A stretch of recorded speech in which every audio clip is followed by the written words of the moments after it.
और ख़ास तौर पे तब और कष्ट होता है कि जब उन्हें चोट आई, उनकी चोट का उपहास किया गया, नौटंकी की बात की गई। मैं बार बार आपके माध्यम से कह रहा हूं कि हम पक्ष में हों विपक्ष में हों एक दूसरे से लड़ें, लेकिन लोकतंत्र में एक स्पेस हमेशा एक सिविलाइज्ड डिस्कोर्स का होना चाहिए, जिसका विनाश मैं देख रहा हूं बंगाल में हो रहा है। बिहार में भी कोशिश की गई थी लेकिन पूरी तरह नहीं हुआ। यहाँ पूरी तरह उस विमर्श का बिना, उस संदर्भ में आप ममता जी के बयान को देखिए ये आरोप प्रत्यारोप लगातार चल रहे हैं बंगाल में, आज से नहीं। मैं कम से कम आप लोगों के माध्यम से तो 1-1.25 साल से देख रहा हूँ। 1-1.25 साल से जो हमारे संदर्भ में सबसे विशद चीज निकल करके आ रही है कि भाषाई हिंसा इस पराकाष्ठा पर पहुंच गई ना।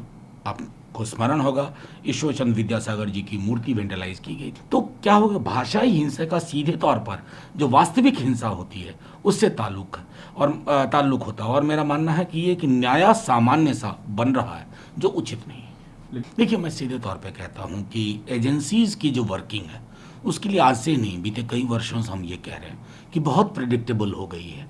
एक मुखर स्वर उठेगा तो उसके दरवाजे पे दस्तक होगी, सीबीआई, आईटी, ईटी, अलग अलग या तीनों एक साथ। और अगर मैं देखूं कि इनमें से जिन पर आरोप लगते हैं वो भाजपा में शामिल हो जाते हैं तो वो दस्तक बंद हो जाती है।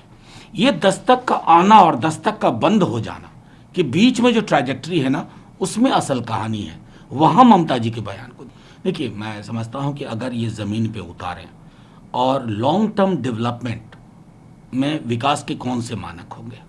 अगर 5 समृद्धि के टापुओं को और समृद्ध करना उद्देश्य है विकास के नाम पर, तो हम इत्तेफाक नहीं रखते।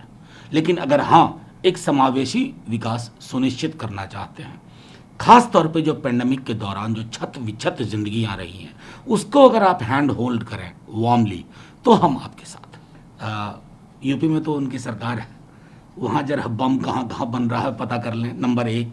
और किसी ने तो आरटीआई डाल करके पूछ लिया कि साहब, माननीय गृह मंत्री जी ने भी कहा था कि हर जिले में बम की फैक्ट्री है।